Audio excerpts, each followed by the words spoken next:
Do one thing for me. Think about the last time you walked past a perfume counter, maybe in a big shop, maybe at an airport, on your way to a gate. All that bright glass, all those little bottles under the lights. And somewhere on that counter, there was one bottle you already knew. A small, square bottle, clear glass, a plain gold cap, and on the front, in simple black letters, a name and a number, Chanel, number 5. You've known that bottle your whole life. Your mother maybe had one, or your grandmother. You've seen it in old films. You've seen it in adverts held by the most famous faces in the world. Once, long ago, the most famous woman on the planet was asked what she wore to bed.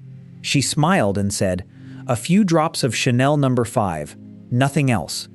That one little line traveled around the world, because everybody already knew the bottle she meant. It might be the most famous perfume ever made. You could probably picture it right now, with your eyes closed. So here's my question. Who owns it? Not who designed the dress, not the model in the advert, I mean the money. When one of those little bottles sells, somewhere in the world, one sells every few seconds, whose bank account gets a little heavier? Who actually owns Chanel? Take a second. Really try to answer. You can't. Almost nobody can. And that is not an accident. Let me show you what I mean. Let's play a small game. When I say the richest people in France, who comes to mind? Maybe Bernard Arnault, the man behind Louis Vuitton and Dior. For a while, the richest man on the whole planet. You've seen his face. Fine, it's not him. The Hermès family, then? The ones behind those handbags with the waiting lists? No, not them either. François Pinault, Gucci, Yves Saint Laurent, all of that? No. Every name you can actually think of is the wrong name. That's the strange part. The family we're talking about today is richer than almost all of them, and you have never heard of them. Why? Here's the honest answer. You've never heard of them because they don't want you to. This one family has spent 100 years making sure you never learned their name.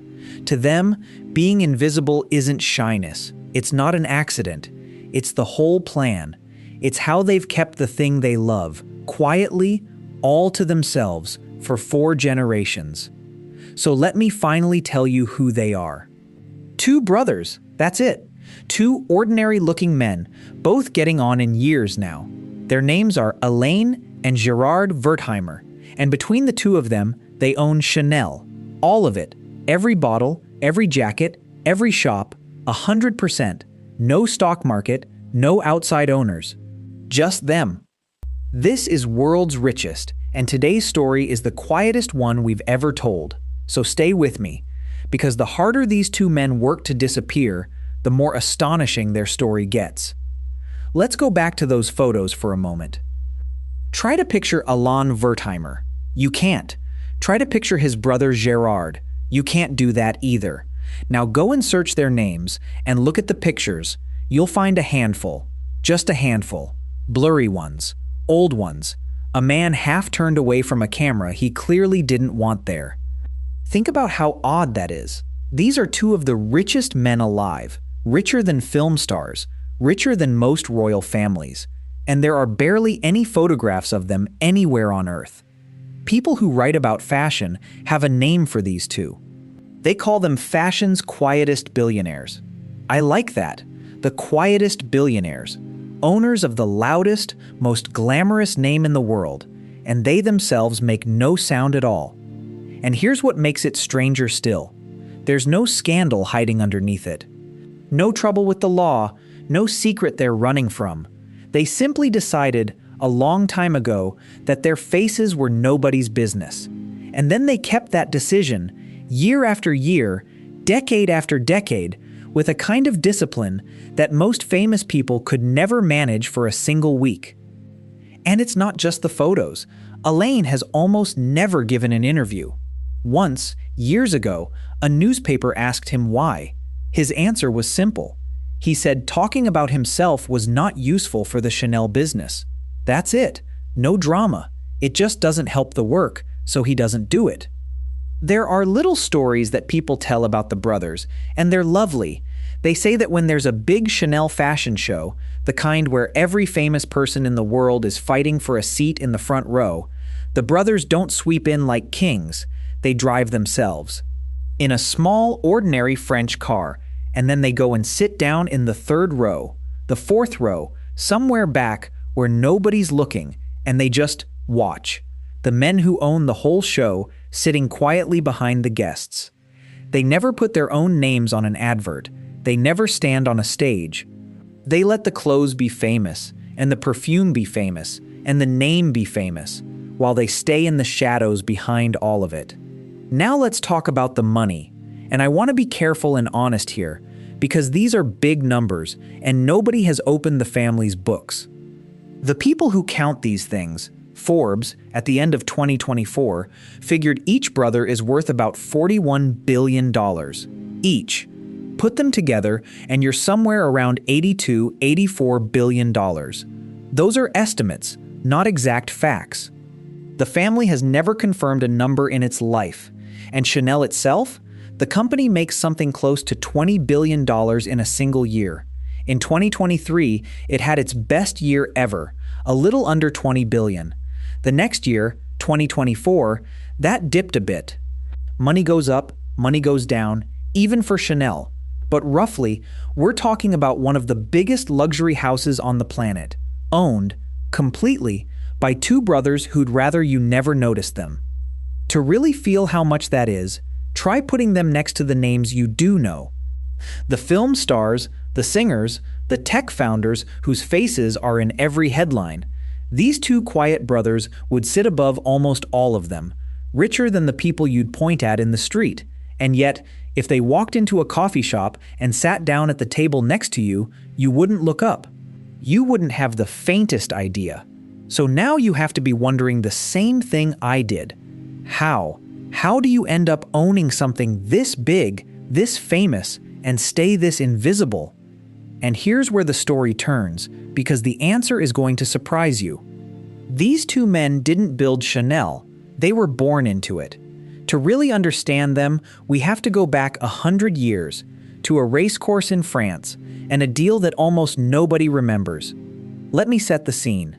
It's the 1920s, Paris.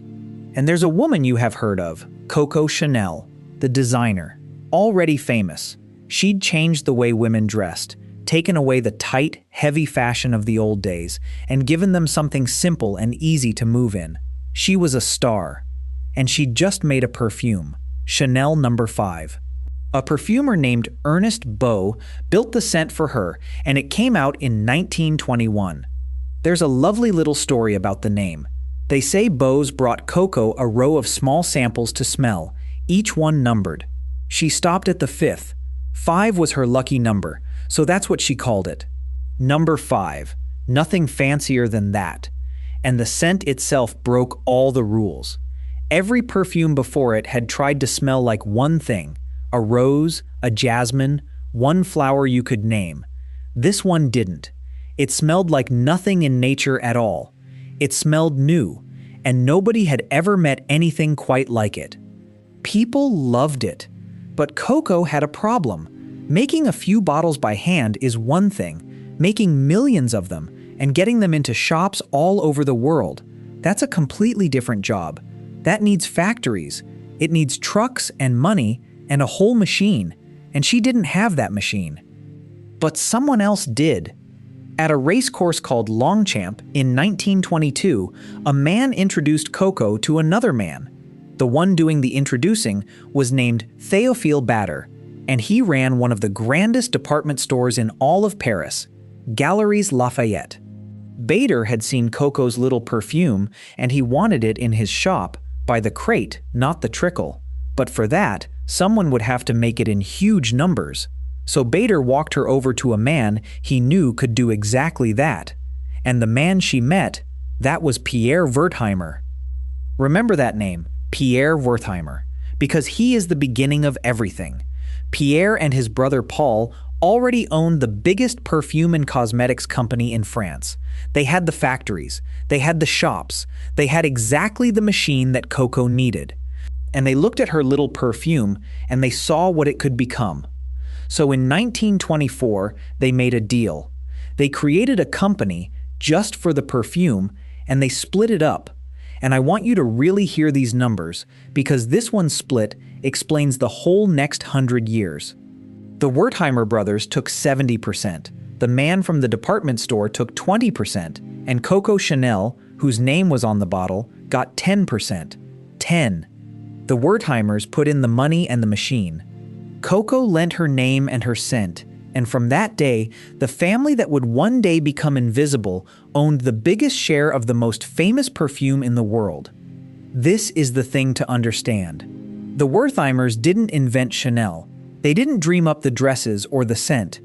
What they did was own the company behind the bottle, and they were very, very good at it. Their machine took number 5 and pushed it out across the whole world. Within a few short years, that little bottle was sitting on dressing tables from Paris to New York to cities Coco had never even seen. The scent traveled everywhere she couldn't, and it became the perfume that every other perfume is measured against, right up to today. The dresses made Coco famous. The bottle made the Wertheimers rich. Now, you can probably already feel the problem coming. Coco Chanel was a proud woman, and over the years, she looked at her 10% and she grew to hate it. She felt she'd been tricked, that her own name was making other people rich while she got a sliver, and so she began to fight. For decades, she hired lawyers, she threatened. At one point, she even started making rival perfumes just to put pressure on the Wertheimers and force them back to the table. And I'll be fair to both sides here, because it's only right. Coco did sign that deal, with her eyes open. The Wertheimers took all the risk. They built the whole thing from nothing but a scent and a promise. If it had failed, they'd have lost the money, not her. But you can also understand a woman watching her own name earn a fortune, most of which lands in someone else's pocket. Both things are true. And the fight between them went on, year after year. And then something happened that made a business quarrel look like nothing at all. The war came. I want to slow right down here, and I want to be very careful because this next part is serious, and it's the most important part of the whole story to get right. It's 1940. Germany's army rolls into Paris and takes the city, and under the Nazis, a horror begins for the Jewish people of Europe, one of the darkest chapters in all of human history. In France alone, some 77,000 Jewish men, women, and children would be murdered. Hold that in your mind for a moment, because it matters for what comes next. The Wertheimers were a Jewish family, and they saw what was coming. Before the worst of it, in 1940 they got out. They left France and sailed to New York, to safety, across the ocean. But they were clever. Before they ran, they did something to protect the company they'd built. They couldn't take a perfume business in their suitcase, so they legally handed control of it to a friend, a French businessman named Félix Amiot, who was not Jewish and so was in no danger from the new laws. He would hold the company, keep it safe, and give it back when the storm had passed. It was a quiet, careful move, made by frightened people who had planned ahead. And they were right to be afraid. Because back in occupied Paris, someone tried to take the company from them. That someone was Coco Chanel. I need to say this part slowly and clearly, because these are two very different people, and history has to keep them apart. Coco Chanel stayed in Paris during the war. She had a relationship with a German officer. And in 1941, she went to the German authorities and tried to use their cruel new anti-Jewish laws that said Jewish people could no longer own their own businesses, to seize the perfume company for herself. Her argument, in plain words, was that the Wertheimers were Jewish, and so should be stripped of what they owned. And she should get it. So let there be no confusion here. Coco Chanel is the one who tried to use the Nazi laws to take the company. The Wertheimers were the Jewish family she tried to take it from. One tried to grab, the others were the ones being robbed. Never let anyone tell that story the wrong way round. And here's the part that feels almost like justice. It didn't work. Because the Wertheimers had already handed the company to their friend Amiot, it wasn't sitting there for Coco to grab. On paper, they no longer owned it. Their friend did. Her attempt hit a wall and went nowhere. The family they'd hoped to rob had quietly stepped out of reach before the reaching even started. The war ended. The Wertheimers came home. Their friend Amiot handed the company back, exactly as he'd promised, and the family had kept the thing that was theirs. Now, after all of that, there was still Coco and her old fight to deal with, and in 1947, instead of dragging it all through a courtroom that might have forced some very ugly wartime facts out into the open, Pierre Wertheimer chose to just settle it, to pay her off and be done. The numbers here are the ones people have passed down for years, so take them softly. Nobody has ever audited them. But the story goes that Pierre gave Coco a large lump sum, somewhere around $400,000, plus a small cut, about 2%, of every bottle of No. 5 sold around the world, forever. And that little 2% on the most famous perfume on earth is said to have paid her something like $25 million a year. It made Coco Chanel one of the richest women alive, right to the end of her days. Not from her dresses, from the very deal she'd spent her whole life hating. So think about where that left everyone. Coco, rich beyond counting, from the exact bargain she'd fought against for 30 years. And the Wertheimers, richer still, and completely out of the headlines. The same little bottle made two fortunes. The only difference was that one of them wanted the whole world to know about it, and the others simply didn't. Pierre Wertheimer died in 1965, and here's where a lot of family stories go wrong, where the money is won by one strong person and then slowly lost by the ones who come after. For a while, it looked like that might happen here too. The company passed to Pierre's son, a man named Jacques, and when Coco herself died in 1971, Jacques bought up her last 10%, so now the family owned all of it, every share. But Jacques didn't really care about fashion. His heart was in racehorses, not dresses, and under him, the great name started to drift, to fade, to feel old. The most famous house in the world was quietly going to sleep. So the family did something bold. They didn't wait around and hope. They gently pushed Jacques aside, and they handed the whole thing to his son, a young man, just 25 years old, Pierre's grandson. His name was Alain Wertheimer, one of the two invisible brothers we started with. Picture that. 25 years old, and suddenly you're holding one of the most famous names in the world, and it's fading in your hands. Most people that age would panic, or show off, or run it into the ground. Alain did the opposite. He went quiet, and he went to work. He was patient. He was careful. He started rebuilding the house, piece by piece. He added new lines of clothing, and he did something that sounds backwards, but was very clever. He pulled the name back. Over the years, Chanel had spread too thin, turning up in too many ordinary shops, until it didn't feel special anymore. Alain reeled it in. He made Chanel rare again, a little hard to get, a little out of reach, because that, he understood, is exactly what makes people want a thing. And then, in 1983, he made the one move that changed everything. He hired a designer named Karl Lagerfeld. You might know that name, the man with the white ponytail, the dark glasses, the sharp tongue. Lagerfeld was a genius, and for the next 36 years, he was the loud, dazzling, world-famous face of Chanel. He gave interviews, he put on enormous shows, cameras followed him everywhere. And do you see how perfect that was? While the whole world watched Karl Lagerfeld, while every camera pointed at him, the family that actually owned it all stood quietly in the shadows behind him. Lagerfeld was the face. The Wertheimers were the owners. He made the noise, so they never had to. When he died, in 2019, he'd spent almost his entire life as the public mask on a private family. And most people never once wondered who was standing behind the mask. That's the whole trick of this family, in one arrangement. Put someone brilliant and loud out front. Stay silent in the back, and own everything. And through all of it, there were quietly two of them, because remember, Alain has a brother, Gérard, the younger one. If Alain is private, Gérard is a ghost. The two of them split the family's world between them without fuss. Alain led the whole house. Gérard looked after the watches. Two brothers, one company, and between them, almost no noise at all.